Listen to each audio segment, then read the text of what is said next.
Last time I gave a talk on basically building a simple web server in Node.js, and really what this talk is about is highlighting some of the details of Get programming with Node.js, which is a book all about building a web server, connecting it to a database, and basically going from there to scaling an application and understanding some of the tips and tricks you need when building applications with Node.js.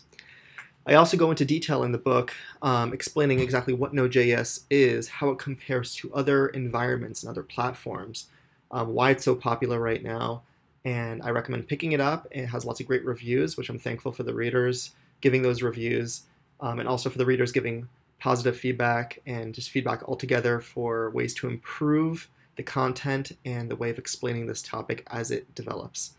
So the topic today is teach your parents how to build an API server in Node.js. So even though we're going to basically go through this and build it ourselves, the idea to keep in mind here is these topics could be a little complicated, and sometimes it's good to just break it down and understand exactly what we're dealing with in a way that you might teach your parents. So it's kind of like explain like I'm 5 years old, except the reverse, and teaching your parents who might be of a generation that is a little more distant from technology than a 5-year-old today. So let's get started. A little bit about me. I'm John Wexler. I'm currently a senior engineer at Bloomberg. And last year I published Get Programming with Node.js through Manning Publications. Multi-year long process to get this roughly 430-page book out to the public. And it follows a structure similar to the one seen at coding boot camps, where you go from zero to a full-scale deployed application. It walks you through Node.js, some new JavaScript syntax, connecting Node to frameworks like Express.js, and considering other frameworks along the way. And at the end, understanding just the MVC framework, connecting your application to a database, working through authentication, security, a little bit of testing, and finally, deployment. So if you're new to programming, or if you have a little experience with JavaScript and you want to get a little more experience, I recommend reading through this book. And I believe there are some codes today to get a discount through Manning, so if you're interested in one, post in the chat and we can get one to you. So what we're going to cover today is an explanation for what Node.js is. For anyone who's new and has not really been so familiar with what Node does, we'll talk about that. We'll look into what exactly APIs are providing us. And then we're going to go on and build our own API using Express.js. And finally, we'll talk a little bit about API security, which is going to be a little different than your typical security request response cycle with a web application. So we'll simplify that here in the hour, but ultimately the same concepts apply in any type of API you're building.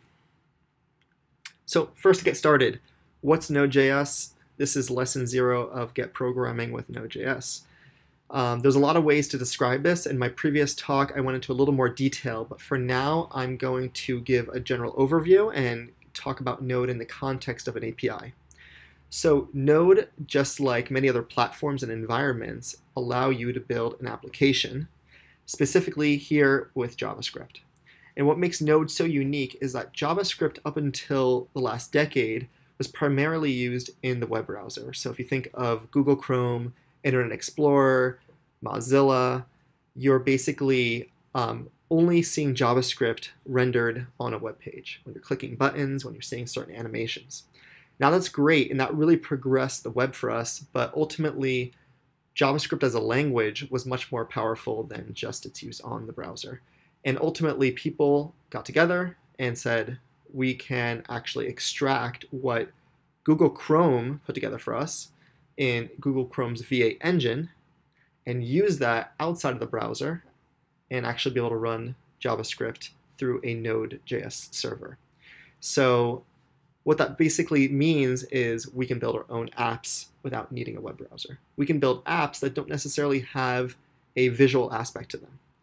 And that's what we're going to do today, is build an application that handles data transfer, but doesn't necessarily have a visual aspect to it. So this diagram here was taken from my book, and it's very similar to the ones you might have seen elsewhere on the internet, where basically you'll see this single threaded node event loop. And what this is doing is it's basically demonstrating how you'll have a number of various tasks entering Node's event loop. And this single thread, which basically means that you're not using a lot of your computer's resources to handle these tasks, this single thread will loop. It will just continuously be running for as long as the Node application is running and handle various things like timers, specific task callbacks. So if you're basically saying, I want to get data from the database, and you're waiting for that data to come back, instead of holding up the whole application, you just wait for an event to come into the queue saying that the data has been fetched, the process is complete, and you basically execute that callback and you just keep going. So in this way, Node's single-threaded event loop is considered to be very fast, a very efficient way for handling requests into your web server. And in particular for APIs, which we'll see in a second, it's great for building microservices, for communicating with a variety of applications that are all interconnected but have individual specific tasks. And I am looking at the chat here, so if you do have a question, feel free to ask it there, and I will respond via video. So first off, if you are following along, I'm going to recommend that you install Node.js. You can do that by going to nodejs.org and downloading the long-term support version, which currently is 14.15.5. We can take a look at that here, and you'll see the LTS version actually just changed just in the last day, but 14.16.0. You can just follow the regular graphical user interface here for installing Node, depending on what your machine is. So it's pretty simple to install that, and ultimately, once it is installed, you can verify that you have Node on your computer by opening a terminal window, which, if you're not familiar with terminal, it will look like this. And at least on Macs, you'll see it. Your computer is pre-installed with terminal. On Windows machines, you might have Bash or command line. Either way, there are various ways to get to this type of prompt, and you can just type in node-v to verify your version. Mine currently is at 14.13.1, but any of these versions in recent months will actually get the job done for you. And one extra tip here is once you have Node installed, you can actually just type Node, and that will bring you into this little environment, which is where you can run JavaScript. So this is the simplest version of seeing JavaScript run outside of your browser using Node.js. It's a prompt here with a little caret, and I'll make this a little bigger here, where you can do anything that you might normally do in JavaScript, like console log a message.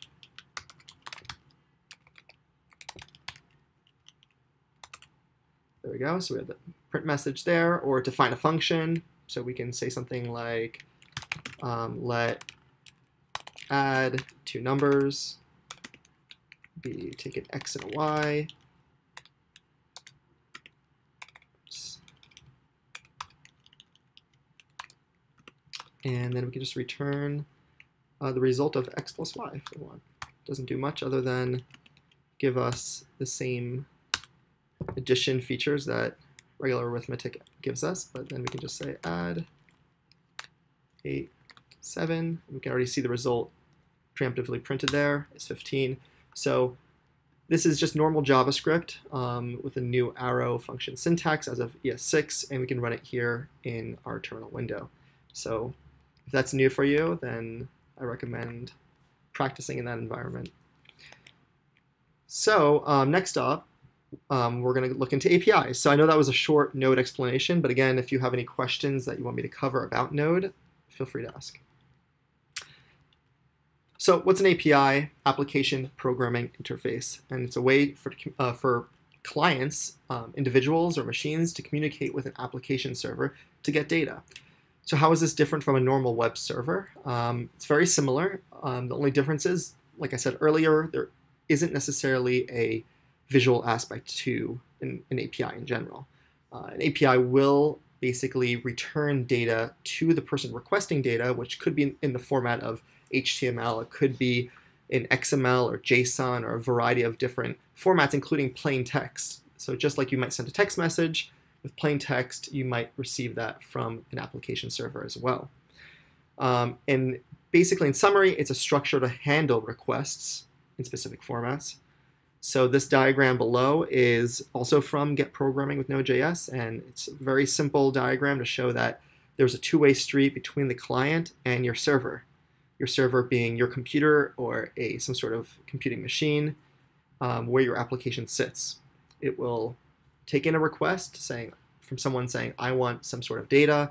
Maybe it is an image sharing application where you're saying, I want to see this image. That is a request going out to the server, and the server will be able to return that image back to you. It might be some form of text, it might be a book, it could be a video stream, and that might be an ongoing connection where you're getting fed every little bit of video in that stream, but still is a way in which the client can communicate with the server and get data back. So it's pretty simple as far as what that communication looks like. It's a request and a response. So what do we care about in the request? So there's a few things. There's a few ways that you can basically ask for data or modify data. Outside of video streams and open connections, there are a few basic ways to communicate with the server, and that is through a get method, post, patch, put, and delete. So these are a few different types of request methods. The most common one you'll see is get, which is basically saying, I want to see this data in some form. Every time you go to a web page in which you're not filling out a form, you're basically making a get request. However, you can make a get request for data and just get the data back without actually seeing a whole web page being rendered in front of you. Post, on the other hand, is when you do fill out a form or when you send data to a server, basically saying, I want to create a new user account, or I want to post some new content on a forum. You're creating a post request typically in that case. If you're trying to modify data in a database, you might be doing it with a post request. Patch and put are a way to update data. So if you already have a user account and you want to change your email address, typically you're using patch or put to make that change in the database. You'll use your user ID as a way to identify your data and then send some of the additional data that you want to change. And of course, delete, destroy, getting rid of that data from the database. You're telling the server from a distance, from your phone, from your computer, I don't want this data to sit in the database anymore. Let's delete it. So aside from the method, we have two other pretty important aspects of the request. One is the request headers. So you might have seen these before in different formats. Maybe you try to hit a website and it was overloaded. It couldn't handle all the traffic, and you might have seen some content on the screen saying request from this server, overloaded, internal error, something like that. Sometimes it just kind of displays all that information, which isn't great to see on a web page, but every request has these headers. Here are just two types of headers that we might care about. One is the type of data that you accept. So basically saying, what is the format of the data that you want to see? Could it be XML, JSON, HTML? That's a piece of metadata in the request in which you're specifying, what do I want to see? And authorization. Now, we'll get to this again at the end of this session, but basically this is formatting your credentials to say that I am allowed to actually access this data or see this data. Now, you don't always need credentials. You don't always need authorization. Visiting a basic public website, you don't need authorization. However, accessing data from an API that might be raw data, typically you do have some form of authorization through an API key or through some sort of token. And we'll take a look at how we can generate one ourselves.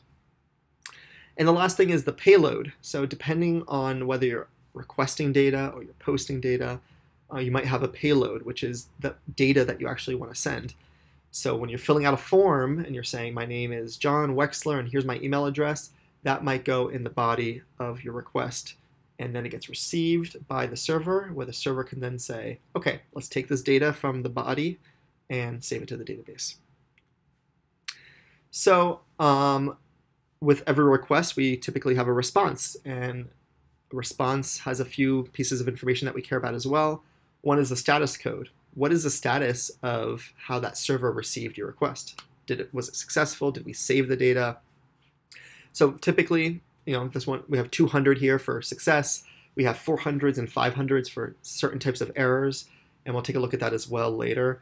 But these are just different ways for computers, for browsers and servers to communicate with one another over HTTP to say something was successful or something went wrong. It's a great way for debugging, for tracking issues, and for just letting the user know when something didn't work the way they expected. And just like request headers, we have response headers, metadata about the server. It might tell you what type of server it's coming from, maybe the IP address, location, certain information related to the company that maintains that server that will go in the response headers. Sometimes it's particularly important for security reasons, and we'll take a look at what those response headers look like as well. And lastly, most responses have a body, some sort of data. After all, you're requesting data, or even if you're posting data, you want to know that it was successful. So typically, a server will give you a response body with some of that data. Great, so we have an example here, but before we get into it, let's just take a look at what a common request and response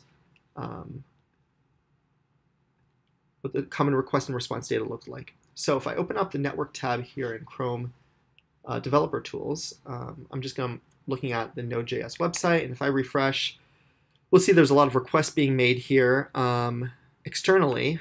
So we can click on any one of these requests, like the actual document here, that populates the page with lots of data here, so we can see that it's not formatted, but we have all the HTML here in a simple preview. But we can actually look at the headers too, the ones we talked about, the request URL, what I was actually looking for, what kind of method. So we already saw earlier that we can make post request and get request, so this one is a get request.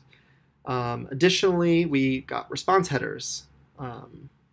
Whether this was cached, this will tell us if this web page has been accessed recently before, and whether we're getting it really quickly because it was requested so recently that we're actually getting a cache hit here. We have a few other things here. Content type, text HTML. So obviously we're actually seeing a visual HTML page here, so we're seeing that in the metadata as well. And then the server is from Cloudflare, so that's an interesting fact. You know, maybe if one day the Node.js website goes down and we find out that Cloudflare also had lots of issues, we can actually draw that connection and say, you know, maybe that's part of the reason that we had a problem here. So that's a little bit of a demo, an example of what the request and response headers might look like. So just keep that in mind as you're building this out, that these details do matter and they make a difference for how your data is received. So let's go back to this example now. So we're gonna work on the first exercise here now with movie data from OMDB. So the OMDB API is something that's publicly available, and it's a way for us to play around with a little bit of movie data to test out how an API works. So I've already done this ahead of time by creating my own account and setting up an API key, but it's pretty simple and it's free. They give you over 1,000 requests per day to make to OMDB. And what we're going to do is we're going to build a mini Node application that does not have a web page connected to it. So let's start by creating a new directory called Movie API. And before we get started, I'm just going to point you to my GitHub repo for this session. If you go to node_express_API_Twitch on my GitHub page, you'll see Jonathan Wexler with no space in between. If you search this on Google, you should be able to find this repo. You can download the code and follow along as well here. You'll also find the PDF with all the slides for this talk and all the examples for the rest of the exercises in this session. But meanwhile, I'm going to jump back over to Terminal and get started with the Movie Data API example. So I'm here in our project in the Node API Twitch example, and we see here that I have the movie client directory, and I just numbered these just to kind of show you the order of the session. But let's jump into that first movie client example. So just like in my book, we have a starting and ending position for every exercise. The end directory here has actually all the complete code, so we're not going to look at that just yet. But let's just go to start. Start is just an empty folder. So there's nothing in here, and we're going to start writing the code for the start folder together. If you don't have a text editor, I recommend getting VS Code. It's pretty simple to use, and it's free. And you can load all the code for this exercise here in VS Code, as you see on my screen. You'll see I have both folders for the projects we're going to work on. And if I open up Movie Client and Start, we can see, to start, we don't have actually anything here. So what I have on the slides here is I say, create this new directory, and let's create a new file called index.js, a very common name for a starting point for a JavaScript file. So index.js. Great. Now, moving on, we're going to build our request. So right out of the box, and I made a point of this in my last talk, Node.js, when you download it, comes with a bunch of things. And it comes with a few mini libraries in separate modules, which are basically just packaged code that give you the ability to connect to the internet, to process data in certain ways, without having to download anything additional. Just you've downloaded Node, and now you can actually start using it.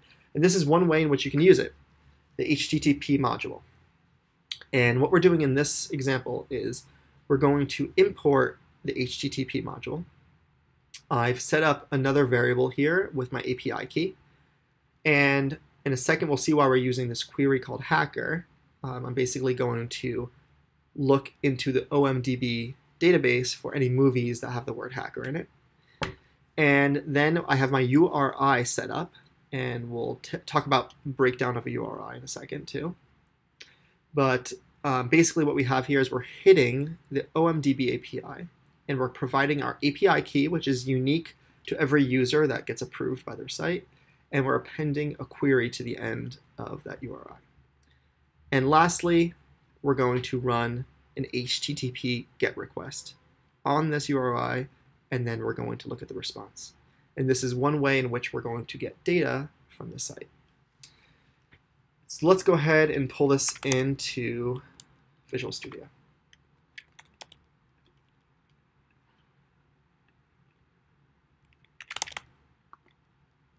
Oh, that did not format great, so let's just grab it here.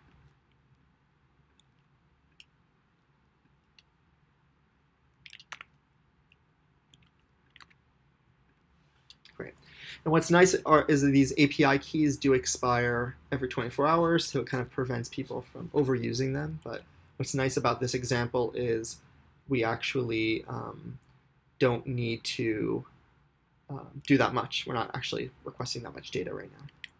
So if I save this, we can do a number of things. First thing is we can actually hit this API with our API key right away without needing to actually run any code with Node. So let's just go back over here and run this. Oh, incorrect IMDb ID. All right, so we might need to create another API key.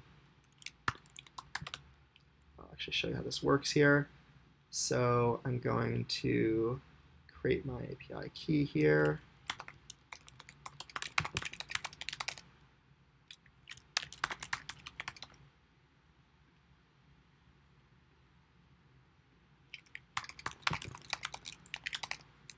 So if you haven't done this process yet, I recommend doing it now. And I'll say it's a demo for Node here, and we'll submit. Oh, okay, so it's not. Okay, we can just do another one here, and we'll just.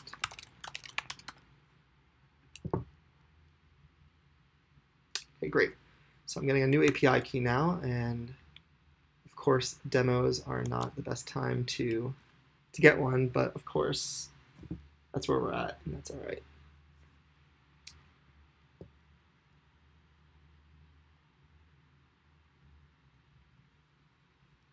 Okay, so I'm going to add my new API key here.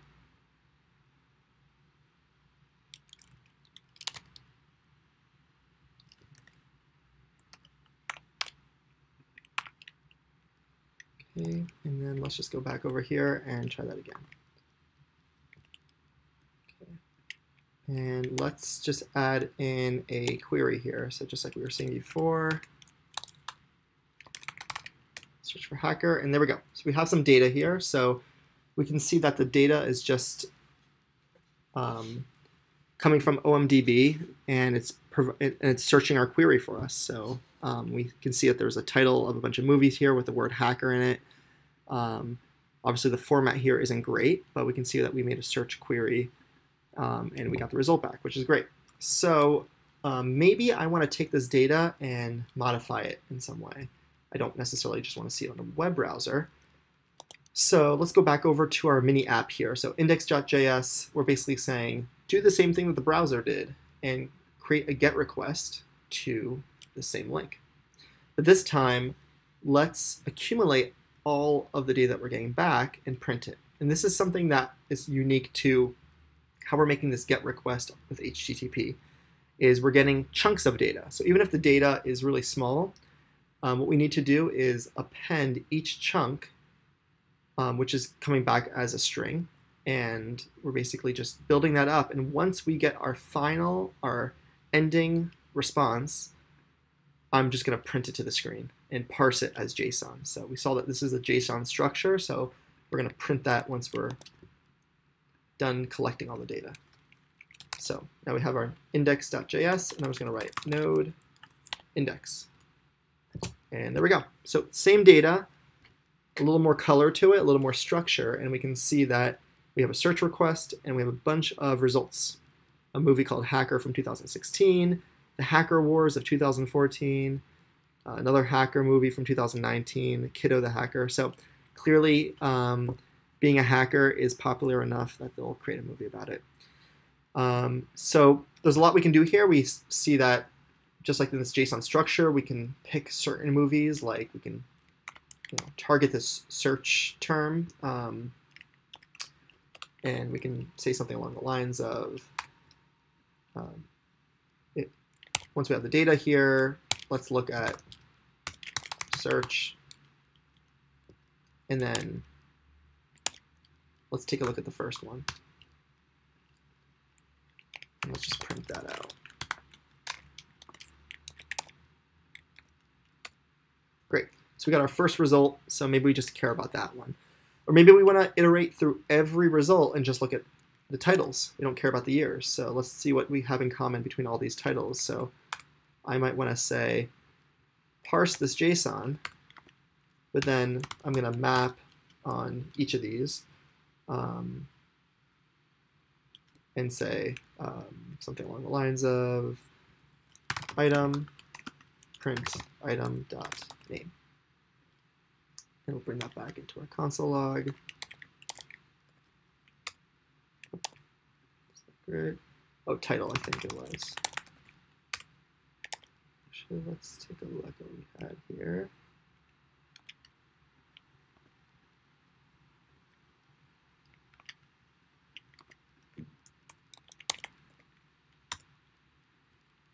Oh, it's title capitalized. Okay.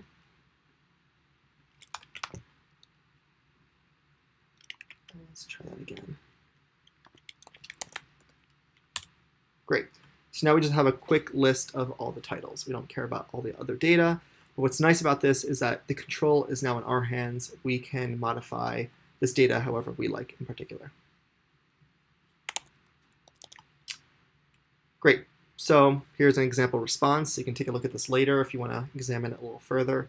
But this is just one type of API that returns JSON data to us. So we can actually simplify this a little more. If we don't like the syntax that we had here with the HTTP module, we can actually start using an actual package. So this is also where Node.js comes in handy. There's a whole community of people that created different packages. A lot of them are open source, meaning that we can use them for our own projects without having to pay anything. But what this does mean is that we're starting to build our own Node application, and we do need to get into building a package JSON. And we can do that by running npm init on this project. So far we only have an index.js, but if we run npm init, we can actually start to build out the details of this project. So I might say this is a movie client, version 1, skip the description right now. Entry point is index.js. And then I can put my name as the author at the end. And this looks good to me. And now if I open this up, I see I have two files, a package.json and index file. So if I go back over here to my project, I can see that we now have this package.json file with my name, with the name of this project. And what we're going to do is we're going to install this package called axios.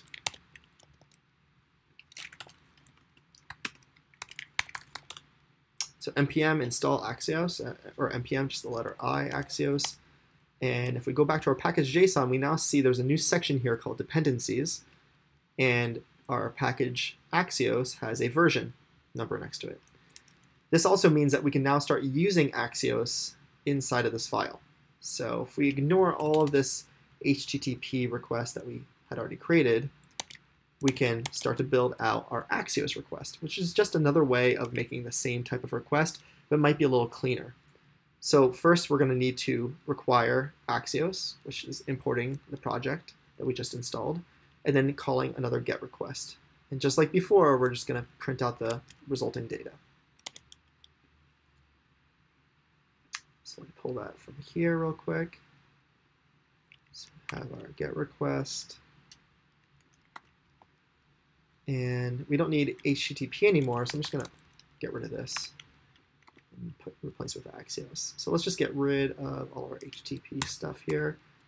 And we can see this is a lot shorter, and we don't have to actually build that response the same way we did before with HTTP. So let's try running this now.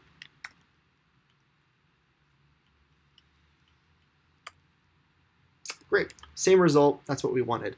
Just a little cleaner way to do it, and we're actually getting a little deeper now into different tools we can use for interacting with an API. Great, so let's jump on to the next topic here. We're going to start building our own full-fledged API where we control the data. Before we do that, I'm going to talk a little bit about one way in which we can build and structure our API. And that one way is REST that we're going to talk about, which is representational state transfer, and it's a way in which we can structure our URI that we were just using, for instance, with OMDB, but we can do it a little differently. So instead of just appending our search query at the end, we can actually structure the URL so that it makes a little more sense when you read it. And the structure that we're looking for is the host that we're targeting. So before that was OMDB API. Maybe a version of the API that actually we want to use, and then the resource. So the resource being, are we targeting movie data, or do we want items from some inventory, some e-commerce site? Do we want to look at tweets or blog posts? That's going to be the resource, and we can provide an ID or some other subcategory that we want for that item. And it allows us to differentiate data based on the route itself. So someone who looks at this should be able to immediately understand the structure and the relationship between the sub-item and the parent item, and how we're able to actually communicate with the API to modify that data or to receive that data. Great, so that covers half the topics here. And now we're going to move on to building an API with Express.js. So this is the general idea. What if the API was our own server? What does that provide us? We have control over the response. We have control over who gets access to the data. And we have control over the shape of the data. So earlier we saw the capital letter S search as our key in the JSON response. Maybe that's not ideal, causes issues sometimes when you're trying to search over the data. But everyone has their own preferences and their own ways of doing things. And so if you build your own API server, you have control over what that data looks like and what kind of format you want to provide to your users. So why do we use Express? Express is probably the most popular still framework for working with Node.js for both web applications with a visual aspect to it, but also for APIs and for microservices and mini APIs for just handling small bits of data. One reason for that is because it handles RESTful routes really well. REST being representational state transfer, the URLs that allow us to communicate between a server and our clients. So that's already kind of set up for us. It also has a lot of support for middleware, which we'll see later allows us to run code in between the request and sending back the response. So that in between period, we can modify a few things about the user data. We can cache information. We can verify that the user is in fact a real user and that they haven't made a million requests in the last minute and they're not trying to take down our server. So that middleware becomes very important. Of course, you use that in conjunction with other security tools and load balancing, other things that can help protect your site. But middleware is one great way that Express allows you to give you a little bit of access in between the action, between the request and the response. So we're going to move on to a new project called Express API. So create a new directory on your machine if you do have Node installed. And I'll do the same over here. So I'm going to back out of movie client and go into our second project, Express API. And we'll go into our starting folder, which currently is empty.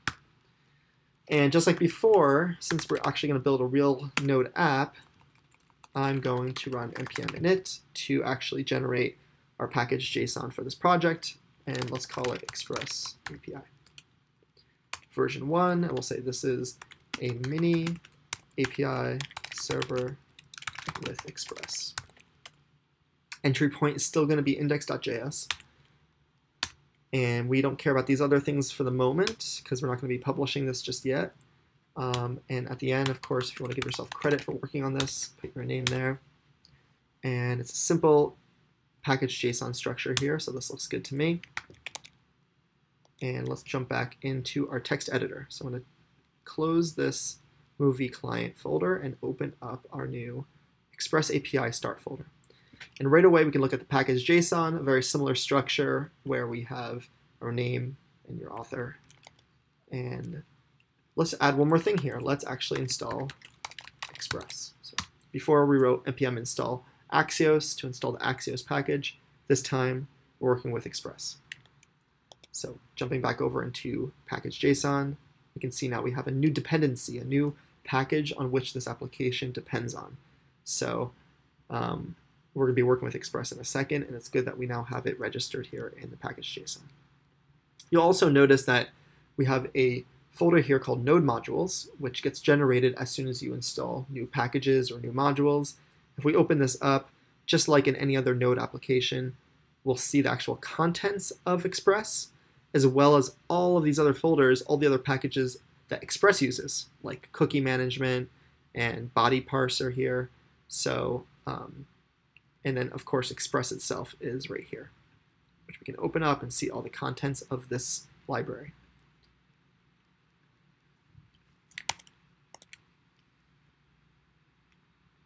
So, again, I mentioned Express is designed to make the process really simple for building a web server or application server. And the way to do that is right here. Just import Express. Create a new app instance of Express. So we're basically calling Express like a function here.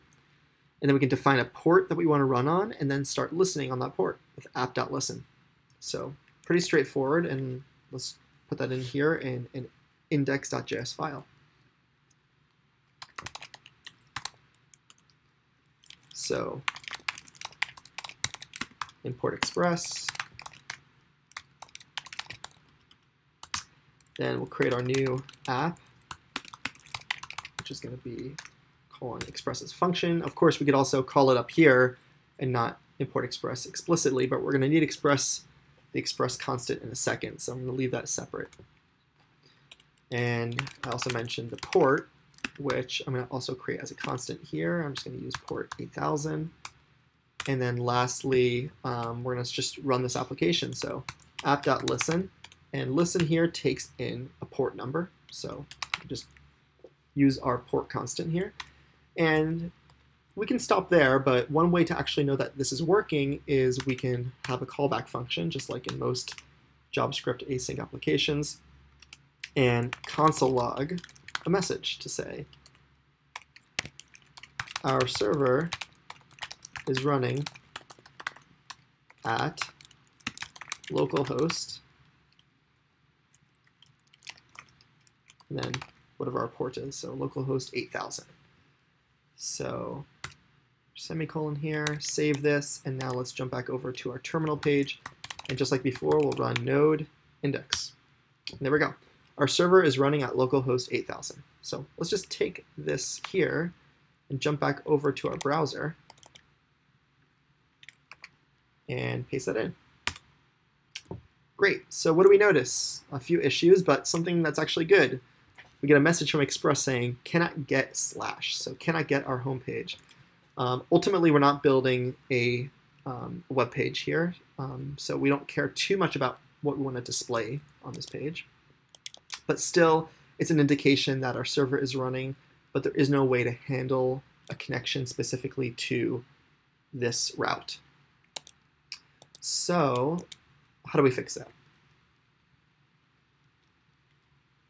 So we need to have some sort of GET request. So we can actually look at the, this is one thing we can do, is we can look at the developer tools here. So if I kind of refresh this page, we can see something really interesting that Express automatically does for us. It says we try to access localhost, but 404, it's not found. We made a GET request, but there's nothing there. So this is out of the box how Express will provide us with these services. It already builds this response for us and provides us, supposedly the correct status code to tell us that there is no home page here. There's nothing set up to handle a request here. So that's great. That's fine. We expect that so far. So how do we fix that? We fix that by adding in a route. And one way we can do that is by using, just like before, we had axios.get or http.get. Now we're going to call app.get to basically say that we are not making a GET request, but we're accepting GET requests. So let's do that real quick here, and so app.get, and let's just make a home page here, and we'll say with every request we have a request and a response here.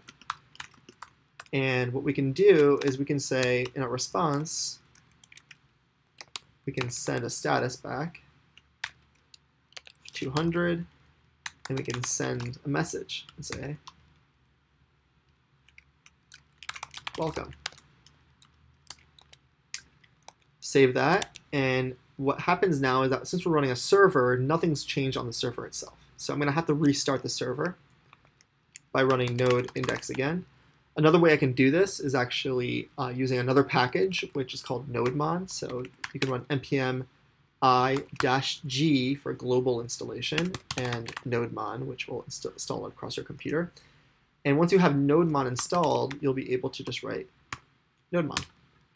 And because nodemon is expecting our node index script to start our application, it will do that for us.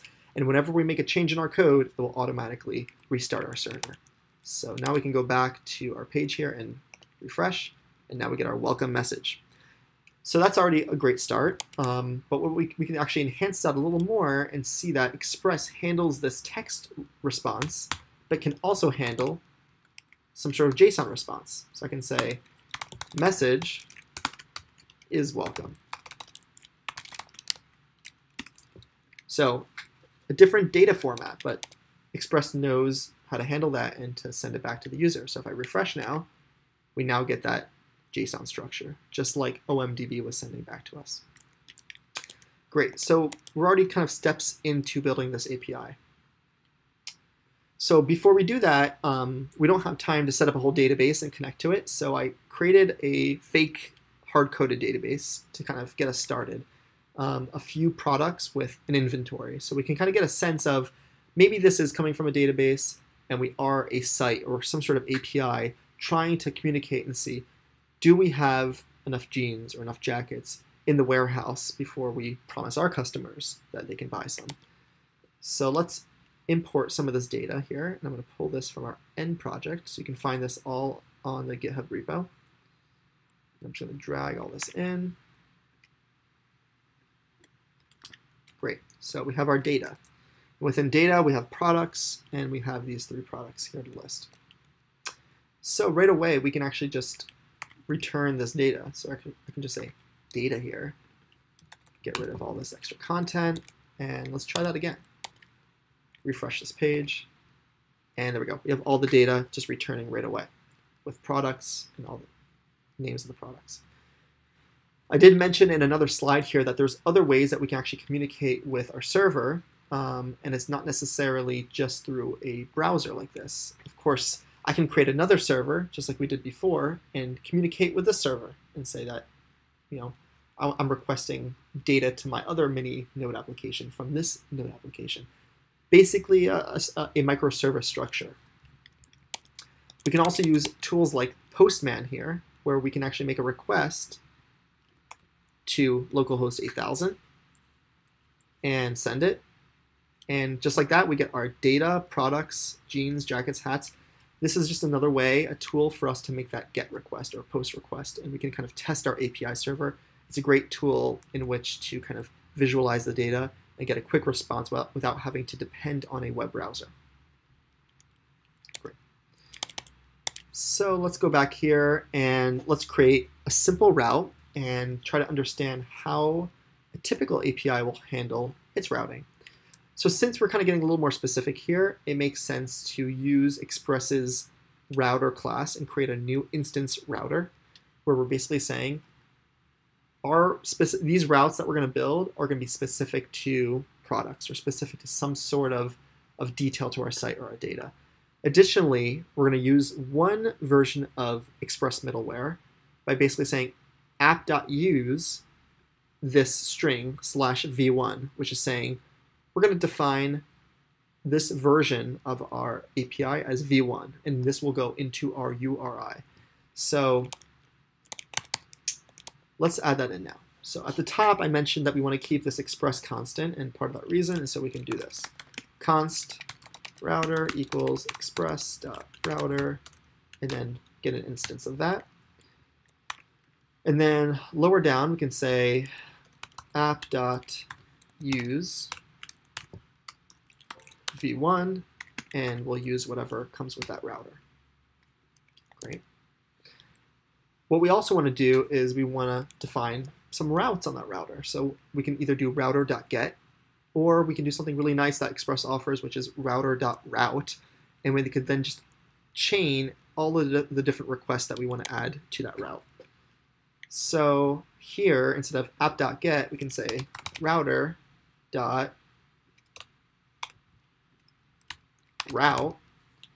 and define the beginning of that resource that we're talking about. So maybe since we're talking about products up here, I can say products route. And what we also have now is we don't need to specify now that prefix for that route in the GET request here. We can actually just get rid of that, and this will work for us right away. And indent this.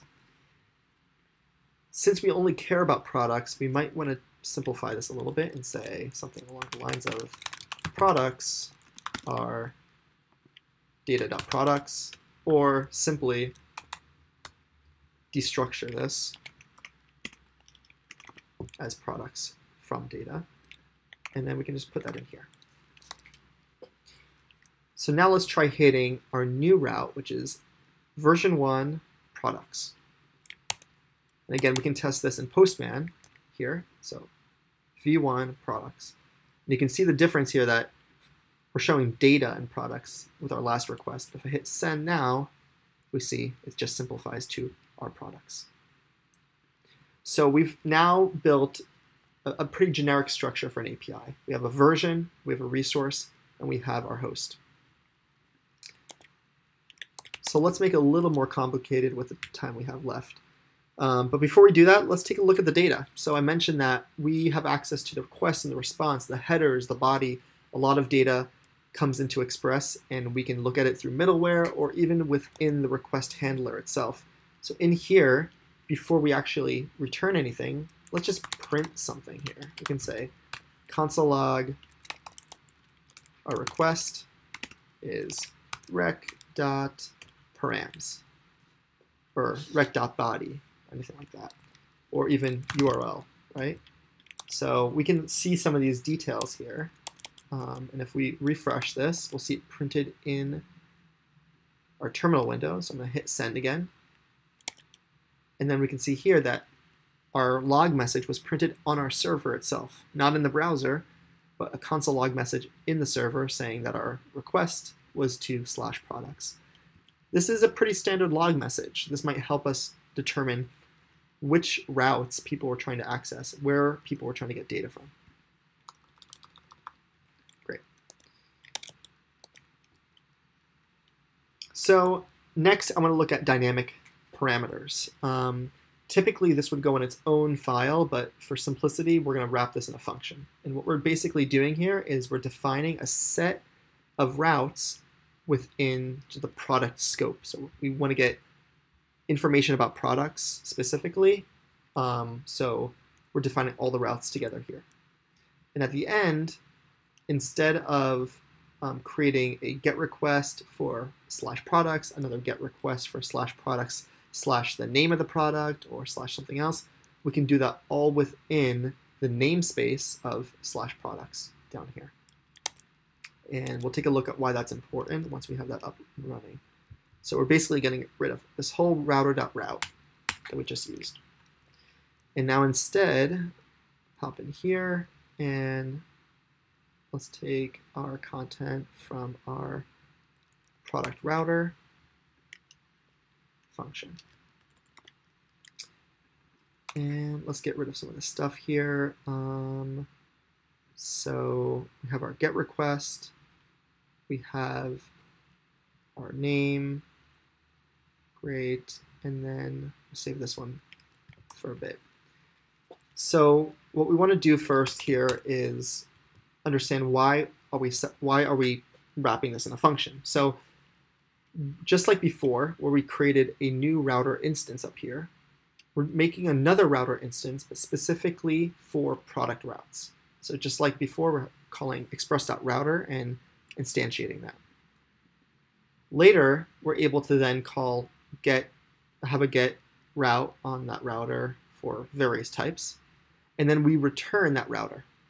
So later on, if we want to wrap all these routes in some other prefix, we can do that pretty easily. And the way we would do that is just like with app.use v1, I can say app.use products, and then a call to that function that will return our router. So what this means is, in fact, we'll say router.use here. And what that will do is it's kind of chaining together all of the different, the main structure. We're saying that our app wants everything to be wrapped in our version, and then going to use our router. Our router is going to specifically use our product routes, and then it's going to get all of those routes from this function call. So if we go back here, hit send, we get the same response, which is great. We get all the products. But we just added another route in here, /name. So this is where dynamic parameters come in. The colon with name after it is a parameter that we have in the URL. And we can actually use that by running some code here and actually processing our data. So this is where us having control over the server matters. We can filter on this list of data, and we can choose what we want to send back to the user. Maybe we want to filter out sensitive data or filter out data that is not really meaningful to the user. In this case, we want to filter on the name that the user provided to see if somehow the name is included in one of the product names. So we can test this out on our own here by saying /j. And we see here we have jeans and jackets. Specifically, I can go for jeans, and we get that result back. Change this to hat, and now we have hats. So we're seeing basically a way to dynamically request the data we want, and even better, we are able to do that with a route that is kind of easier to read. Now, if we had a database, or if my fake data had IDs, it'd be more standard to have some sort of ID here, maybe product number 3, plus some sort of code. Maybe we'd have some sort of like season connected to it or something like that. There's a lot of creative ways to generate these routes, but the idea here is the same, that you can create a dynamic element here in the route itself.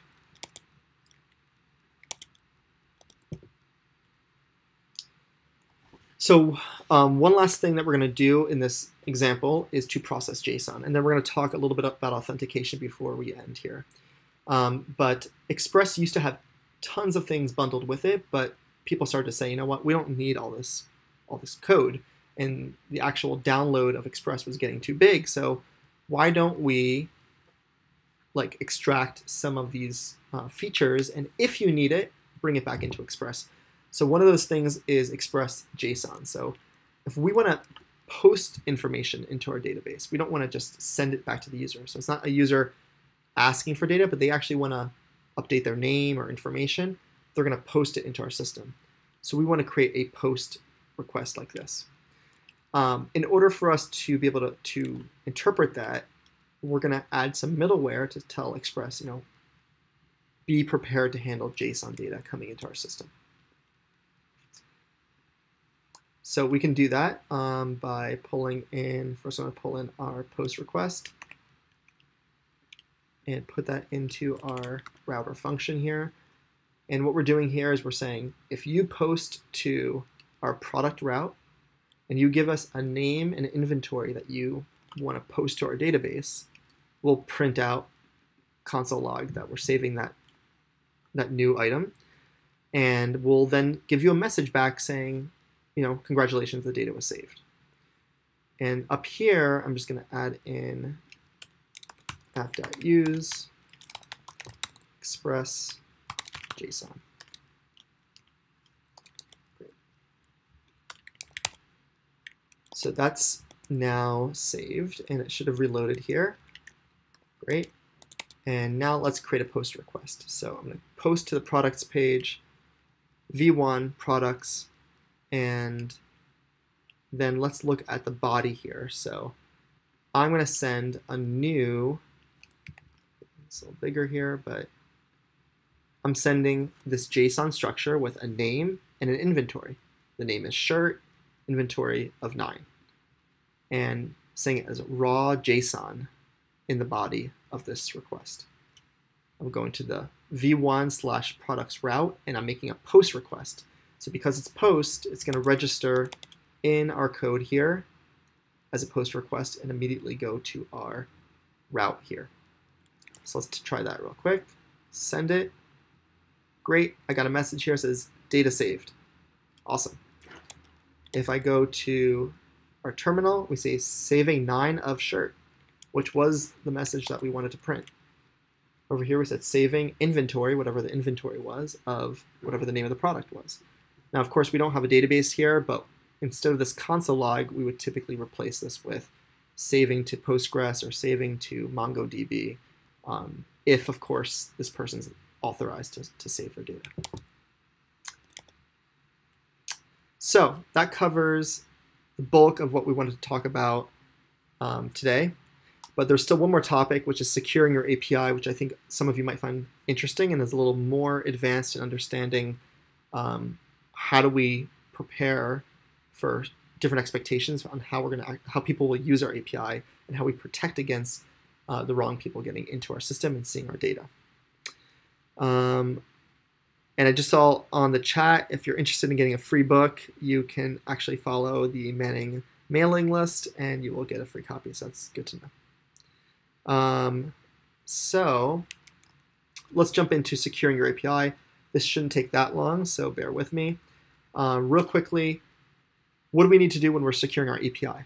Keep in mind we do not have a web page, some sort of visual to see, like how to interact with the data necessarily. So it's kind of hard sometimes when you can't type your username and password in and get some sort of authentication visual in that way.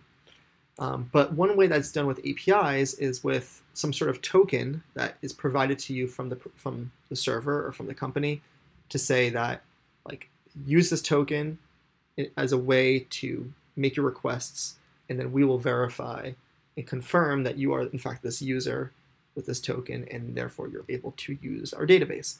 So we saw that just half an hour ago when I looked at the OMDB API, and I had to generate my own API key. but there's actually more advanced ways of getting that key. They just gave me a key. But in this case, you might have a username and password and might want to generate a token that's unique to your username or unique to your interaction with that site. So what happens is the token is then verified on the server, and then once it's verified, it will send back data.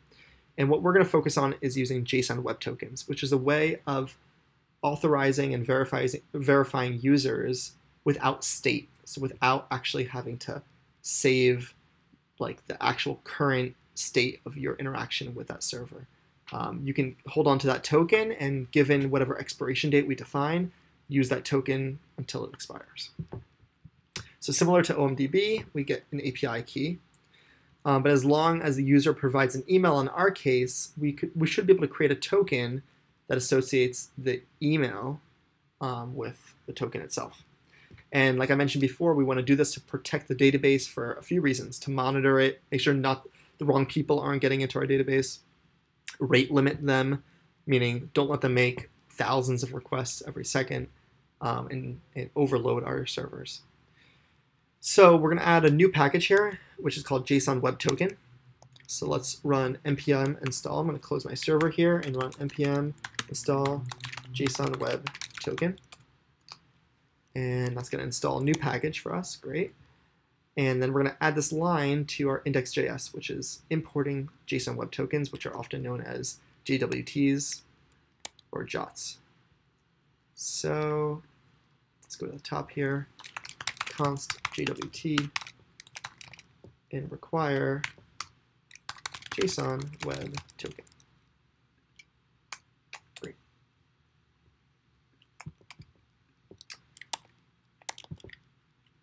So this is where it gets a little complicated, but for anyone who's seen this before, you should be able to follow along.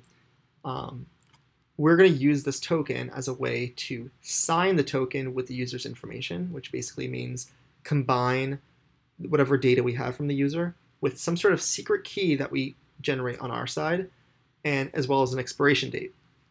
And jwt.sign, this function here, is going to combine all that data and create a token for us. In fact, we all know that Node is asynchronous, and so typically this would require a callback function, but because of the more modern async await structure, async await is actually built into this, and it's actually run synchronously for us. So, again, this ensures that the username or the email address that's provided to us is going to be associated with the token, and someone else with a different username or email address won't be able to fabricate that. And right now I'm just going to use a secret token of get programming, secret key, and I'll put that at the top here. But generally, you'll want to put this in an environment variable or somewhere hidden so people can't necessarily look at your code here and use the same one.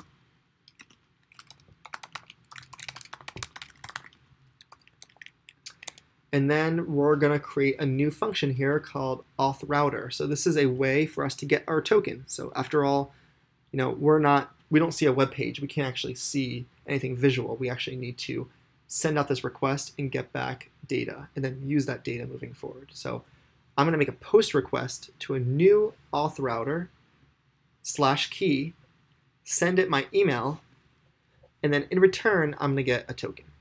So let's see if this works for us. I'm going to pull this in from the ending project here, authRouter.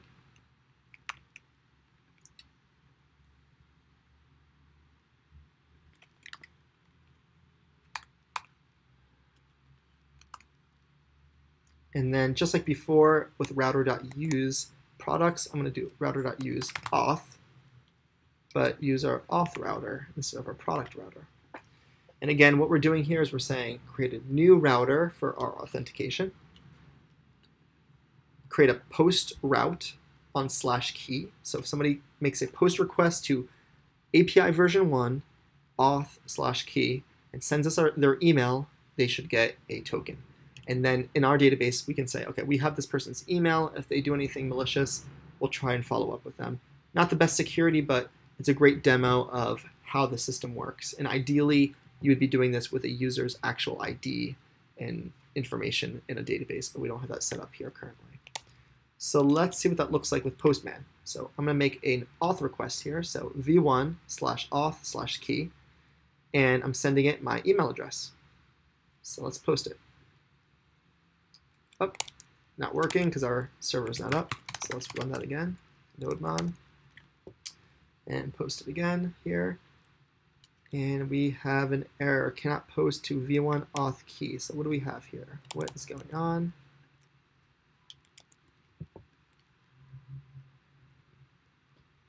Okay, so this is okay for generating it. Let's go back over here and see what's going on. So auth router.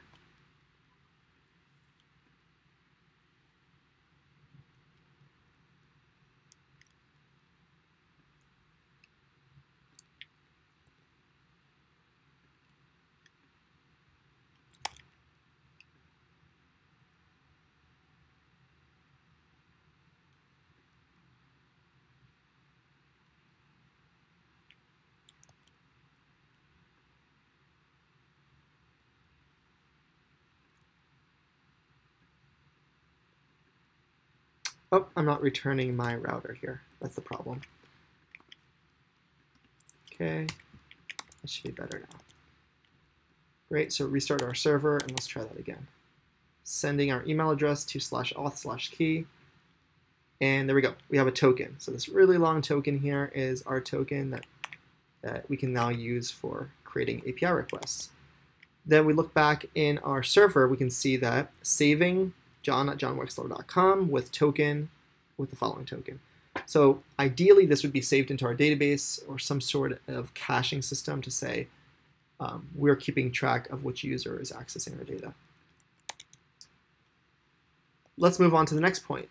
Now we have our token, what do we do with it? So I mentioned early on that we have an important header called the authentication header, and so the authorization header. So we're actually going to use that through some custom middleware that we're going to use with Express.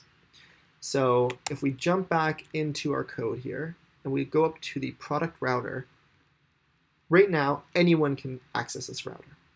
But we might want people to only be able to access this if they're authenticated. And one way we can do that is we can say product router.use custom middleware. And we're going to call it auth middleware. Okay, and this is going to be some sort of function to verify that this user is authenticated. And now we can define our auth middleware as a function here, and we can see that we have a few elements here. One is we're going to grab the authorization from the header, which should contain the user's token. We're then going to decode that token with JWT, and we're going to say, check to see if that decoded token has an email in it. If it does, they're good. If it doesn't, then we have an issue here. So let's pull that code in here.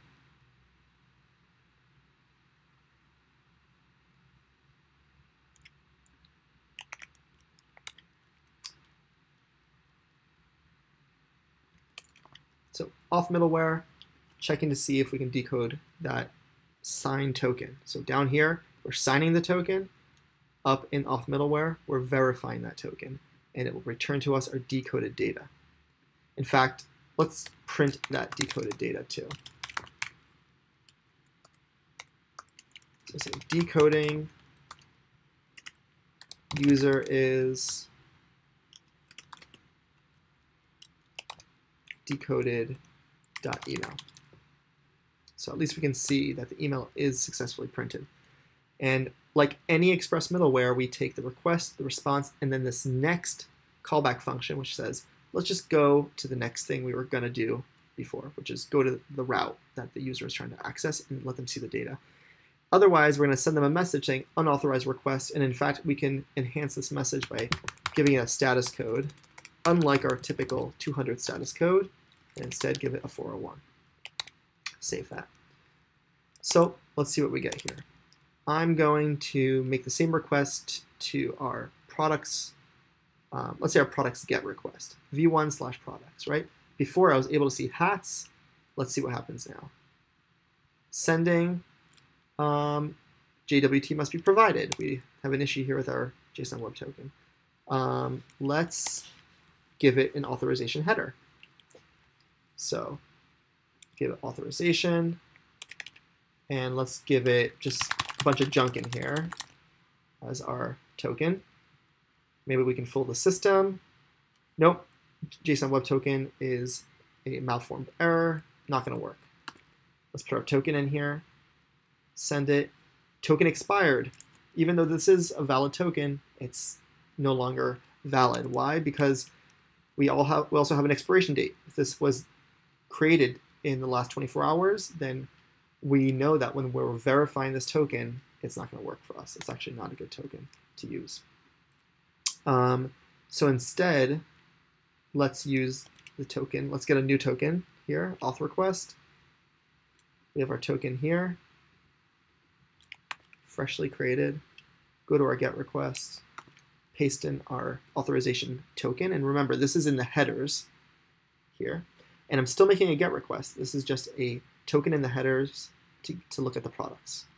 Send, and there we go. We're back to normal. Because I have a token, I'm now secured to go in and get data from the system. And I can do the same with a post request to the products and any other route I have after that. Great, so that basically summarizes understanding an API structure, seeing how Node handles APIs, working on building your own API structure with Express.js, and then lastly, taking a couple extra steps to make sure your API is secure to some extent, at least as secure as OMDB, it seems.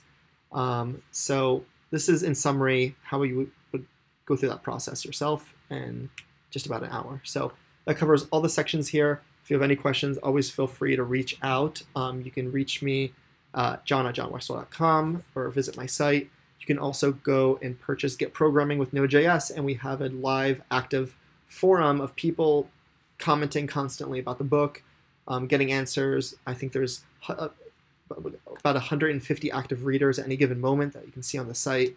So it's a pretty active community. There's a lot going on with Node.js, and I welcome more people to join the community and say hi. All right, thank you.